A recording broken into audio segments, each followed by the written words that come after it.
Info resmi langsung dari Panitia Panwaslu. Pada video kali ini kita akan membahas tentang penilaian tes wawancara PKD. Untuk penilaian tes wawancara ini berdasarkan pedoman terbaru itu untuk perekrutan PKD. Jadi kawan-kawan yang sedang mempersiapkan diri untuk menjadi PKD, silakan simak video ini dengan baik-baik. Oke, langsung saja. Penilaian tes wawancara PKD yang pertama itu ada visi misi. Nah, jadi sebelum dilakukan wawancara, silakan nanti sahabat semua itu membuat terlebih dahulu visi dan misinya menjadi PKD itu apa gitu. Untuk penilaian dari visi misi ini itu skalanya dari 1 sampai 20. Jadi nilai terendah dari visi misi ini itu 1, kemudian nilai tertinggi itu 20. Silakan nanti sahabat semua untuk membuat visi misi kemudian dihafal visi misi tersebut karena ini akan ditanyakan pada saat wawancara PKD. Selanjutnya penilaian yang kedua yaitu tentang penguasaan materi tentang Bawaslu, strategi pengawasan pemilu, tugas dan kewenangan Panwaslu Kelurahan Desa. Nah, nilainya itu dari skala 1 sampai 20, nilai terendah itu 1, nilai tertinggi 20, sama seperti penilaian sebelumnya. Kemudian nanti sahabat semua itu dapat mempelajari penguasaan materi tentang Bawaslu. Itu silakan nanti dipelajari tentang struktur kelembagaan Bawaslu, Bawaslu RI sampai ke pengawas TPS. Itu apa saja? Misalkan di Bawaslu RI, kemudian ada Bawaslu Provinsi, kemudian ada Bawaslu Kabupaten, kemudian ada Panwaslu Kecamatan, kemudian ada Panwaslu Desa atau Kelurahan. Selanjutnya nanti di TPS itu ada pengawas TPS. Nah, silakan cari tahu juga siapa nama ketua dan anggota-anggotanya. Bawaslu RI itu siapa ketuanya, anggotanya siapa saja. Kemudian Bawaslu Provinsi, di provinsi sahabat semua itu dicari tahu siapa ketuanya, kemudian anggotanya siapa saja. Kemudian Bawaslu Kabupaten itu dicari tahu siapa ketuanya dan anggotanya. Begitu juga dengan Panwaslu Kecamatan yang sedang menguji sahabat semua. Itu dicari tahu ketuanya siapa, anggotanya, nama-namanya siapa saja. Kemudian itu ada strategi pengawasan pemilu. Nanti silakan sahabat semua itu bisa mempelajari tentang strategi pengawasan pemilu. Selanjutnya ada tugas dan kewenangan Panwaslu Desa dan Kelurahan. Untuk tugas dan kewenangan Panwaslu Desa Kelurahan ini, sahabat semua itu bisa cari di Undang-Undang Nomor 7 Tahun 2017, atau kalau sahabat semua mau mereview kembali itu di channel ini sudah ada, itu saya bahas tentang tugas dan kewenangan Panwaslu Desa Kelurahan. Nanti silakan dilihat di channel YouTube ini. Oke, selanjutnya kita ke penilaian yang ketiga. Apa saja yang menjadi penilaian untuk tes wawancara PKD ini yang ketiga? Nah, ini tentang integritas diri dan netralitas. Untuk penilaian itu sama dengan sebelumnya, itu skala terkecil itu 1, kemudian yang terbesar itu 20. Nah, untuk integritas ini nanti ada pertanyaan-pertanyaan dari kawan-kawan komisioner Panwaslu Kecamatan kepada sahabat semua tentang integritas. Untuk pertanyaannya ini sangat bervariasi.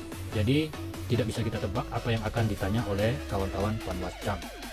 Kemudian itu ada juga tentang netralitas. Mungkin nanti pertanyaannya tentang netralitas kawan-kawan apabila dihadapkan mungkin dengan saudara ataupun rekan sahabat yang ikut serta menjadi peserta pemilu gitu. Selanjutnya poin yang keempat itu tentang komitmen kerja penuh waktu. Untuk skala penilaiannya itu 1 sampai 20 juga. Nah, jadi untuk komitmen kerja penuh waktu ini nanti sahabat semua itu diminta komitmennya, karena dalam menjadi Panwaslu Kelurahan Desa ini kita tidak mengenal yang namanya jam kerja. Kita berbeda dengan pekerjaan lain yang dibatasi dengan waktu ataupun ketika hari libur itu akan libur. Jadi kalau jadi Panwas Kelurahan Desa ini itu tidak ada yang namanya demikian. Apabila memang nantinya di luar jam kerja, misalnya di jam 5 atau mungkin malam hari itu ada pekerjaan ataupun ada tahapan yang memang harus diawasi, maka mau tak mau kawan-kawan itu harus siap untuk mengerjakannya. Ataupun terjadi pada saat waktu libur atau hari Minggu gitu kan, ada yang melakukan kampanye, maka sahabat semua yang menjadi PKD itu harus siap untuk mengawasi kegiatan tersebut. Selanjutnya yang keempat itu apa yang menjadi penilaian itu tentang pengetahuan lokal. Nah, jadi tentang pengetahuan lokal ini sahabat semua nanti bisa mempelajari tentang jumlah TPS itu di desa sahabat semua itu jumlah TPS-nya itu berapa, itu silakan dipelajari. Kemudian pelajari juga tentang berapa jumlah DPT di desa sahabat. Kemudian jumlah dusun atau RT RW-nya gitu, itu dipelajari.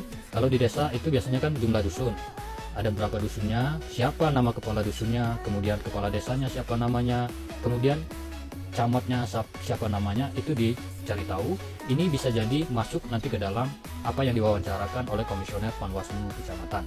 Selanjutnya itu tentang klarifikasi, tanggapan, dan masukan masyarakat. Seandainya ada tanggapan atau masukan dari masyarakat tentang diri Anda, itu baik buruk, nah itu nanti kalau ada yang menyampaikan kepada komisioner Panwaslu kecamatan, maka ini akan diminta Anda untuk mengklarifikasi tanggapan dan masukan tersebut. Nah, dari hasil tanggapan tersebut itu terbukti atau tidak terbukti gitu.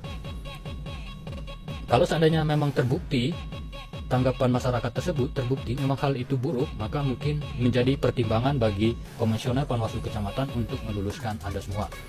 Nah, jadi ini yang menjadi penilaian tes wawancara PKD. Silakan nanti sahabat semua itu pelajari, baik itu visi misi, silakan sebelum diwawancara itu dibuat terlebih dahulu visi misi sahabat semua untuk menjadi PKD itu apa.